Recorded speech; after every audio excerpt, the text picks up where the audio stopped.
और आज हम देख रहे हैं कि कुछ सेक्टरल इंडेक्स में भी काफ़ी कमजोरी बन रही है, लेकिन लगातार जो एक सेक्टर कमजोर बना हुआ है वो है रियल्टी स्टॉक्स। लगातार 6 दिनों से रियल्टी इंडेक्स में गिरावट है और पिछले एक हफ्ते में तो हमने देखा कि करीब करीब 6% की गिरावट यहां पर आ चुकी है। एक महीने के निचले स्तर पर ये सभी के सभी शेयर्स इस वक्त कारोबार कर रहे हैं। क्या है इन शेयरों में गिरावट के बड़े कारण, बताने के लिए जानवी हमारे साथ मौजूद है। जानवी, काफ़ी ज़्यादा कमज़ोर हो चुके हैं, टूट चुके हैं रियल्टी स्टॉक्स, क्या वजह है इसके पीछे? टॉप सेक्टर लूजर है। पिछले एक महीने में अगर देखें तो यहाँ पर करीबन 6% तक की गिरावट आ चुकी है। काफ़ी स्टॉक्स ऐसे हैं कि जो अपने नए लोस पर ट्रेड करते हुए दिख रहे हैं। 5 दिनों में अगर देखें तो यहाँ पर 6% की गिरावट है। आज भी निफ्टी रियलिटी इंडेक्स करीबन 1% की गिरावट के साथ ट्रेड कर रहा है। अब इस पिछले एक महीने में देखें तो टॉप लूजर सबसे ज़्यादा सिग्नेचर ग्लोबल है। करीबन 16% की गिरावट इस काउंटर में आ चुकी है। कमज़ोर जो तिमाही अपडेट्स आए हैं पिछले कुछ दिनों में, Q3 के अब जो अपडेट्स आए उसके बाद सभी ये आशंका लगाई जा रही है कि FY26 का जो गाइडेंस दिया था इन सारी रियल एस्टेट कंपनीज ने, चाहे प्री सेल्स गाइडेंस हो या कलेक्शन गाइडेंस हो, ये कंपनीज मीट नहीं कर पाएगी। तो ये एक बहुत बड़ी वजह है जिसके चलते ये गिरावट आती हुई दिख रही है। इनफैक्ट जो मेट्रोपॉलिटन सिटीज़ है, बड़े शहर हैं, वहाँ पे हम देख रहे हैं जो मांग है हाउसिंग की, यहाँ पर भी हम देख रहे हैं हल्की गिरावट आती हुई दिख रही है, स्लो डाउन आ रहा है। तो ये कुछ ऐसे इंपॉर्टेंट संकेत हैं। अगर कौन से स्टॉक सबसे ज़्यादा गिरे पिछले एक महीने में बात करें तो सबसे ज़्यादा ऑब्वियसली अभी जो बताया था सिग्नेचर ग्लोबल 16% यहाँ पर गिरा है। Prestige estates, Godrej properties, DLF 8 से 9% यहाँ पर गिरावट आती हुई दिख रही है। लोढ़ा डेवलपर्स, ब्रिगेड एंटरप्राइजेज में भी देखें तो 2 से 4% की गिरावट इन काउंटर्स में बनती हुई दिख रही है।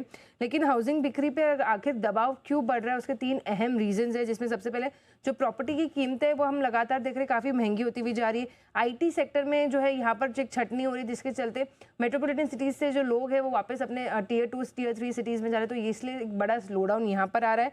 और अगर जो तनाव देखें, जो जियो पॉलिटिकल सिचुएशन है वहाँ पर काफ़ी बड़ा तनाव आ रहा है। तो ये 3 अहम रीजंस है। इनफैक्ट इवन कोई पास्ट ट्रेंड्स भी देखें तो 7 बड़े शहर्स में हम देख रहे हैं कि जो पूरी बिक्री है वो 14% घटकर आई है। सालाना घर की बिक्री 4.5 लाख हो चुकी है, जो वही 2025 में अगर देखें तो 3.95 लाख के नीचे हो चुकी है। तो सालाना बिक्री भी कम हो चुकी है।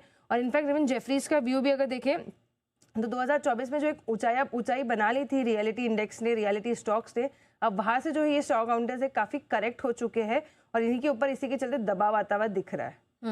ठीक है, तो ये कुछ कारण हैं जिसके चलते इस वक्त हम कमजोरी देख रहे हैं रियल्टी स्टॉक्स में। और कुछ कंपनियों का ये भी कहना है कि 2026 के लिए जो उन्होंने गाइडेंस दिया था वो भी यहाँ पर हासिल करने में थोड़ी दिक्कत आ सकती है।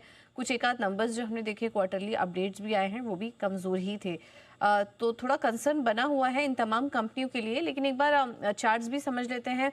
चंदन, आपका क्या व्यू बन रहा है इन रियल एस्टेट कंपनियों पर?